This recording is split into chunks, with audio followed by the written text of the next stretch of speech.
Right now, somewhere on the African savanna, there's a buffalo standing perfectly still while a small bird walks across its back. A creature roughly the size of a small dog is standing directly on top of a 2,000-pound animal capable of killing a lion, and the buffalo is acting like it isn't even there. And it's not just buffalo.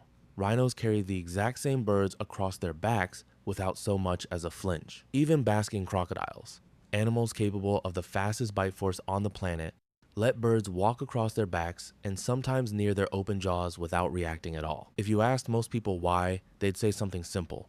The bird is helping. It's eating ticks. It's a partnership. Everybody wins. For decades, that's exactly what scientists believed too. But the real answer turned out to be far stranger. In 2014, a team of researchers studying red-billed oxpeckers in South Africa noticed something. The birds weren't just removing ticks. In a significant number of cases, they were deliberately reopening wounds that had already started healing, pecking at the edges to keep them bleeding, then drinking the blood directly. The buffalo wasn't hosting a cleaner. In some cases, it was hosting a parasite wearing the disguise of one. That single discovery forced an uncomfortable question. If the relationship isn't always good for the bigger animal, why does it tolerate the bird at all? To understand why, you have to separate two things that look identical from a distance: the bird's motivation and the larger animal's response. Start with the bird. For species like the OXPECKER and the cattle egret, large grazing animals are essentially walking buffets. As a buffalo or rhino moves through grass, it disturbs insects, kicks them into the open, and creates a constant moving food source that requires the bird almost no effort to access. The bird isn't being generous. It's running an extremely efficient feeding strategy that costs it almost nothing. The larger animal's side depends entirely on whether the relationship is actually mutual. In the genuinely mutual version, ticks accumulate in places a rhino or buffalo physically cannot reach their own ears, the base of their tail. The bird can reach all of it. Researchers found that animals hosting oxpeckers had measurably fewer ticks than those without.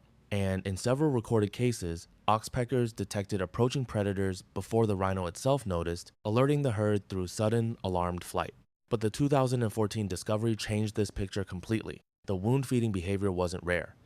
Oxpeckers actively sought out animals with existing wounds and kept them open for weeks, because blood is a richer food source than ticks. The cost to the buffalo is real slower healing, infection risk, chronic blood loss. So why does it keep tolerating the bird? Actually, it's access to pest control and an early warning system the animal cannot provide for itself. The sensation of a bird picking at its skin feels identical whether the bird is removing a tick or reopening a wound. Then there are crocodiles, which shouldn't tolerate anything standing on them. Several bird species, including Egyptian plovers, have been documented standing on or near basking crocodiles, sometimes reportedly even entering their open mouths to pick at debris between their teeth, despite crocodiles being among the fastest striking predators on the planet when hunting. The leading explanation is almost disappointingly simple. A basking crocodile is, for that specific window of time, not hunting. Its entire threat response is essentially powered down while regulating its body temperature in the sun. And a small bird walking across its back simply doesn't register as worth the energy of a response. Which brings us to the actual answer underneath all of this. The reason animals let birds sit on them isn't one single explanation. Sometimes it's genuine mutual benefit. The bird removing a real parasite burden the larger animal cannot manage alone in exchange for an easy meal.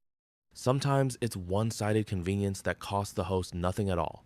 The bird simply riding the wake of another animal's movement through the grass. And sometimes, uncomfortably, it's a relationship the larger animal has been tricked into tolerating. The next time you see a tiny bird standing calmly on the back of a buffalo, a rhino, or even a crocodile, don't assume you're looking at friendship. You might be watching a cleaner removing parasites. You might be watching a hitchhiker taking advantage of another animal's movement. From the outside, they all look exactly the same.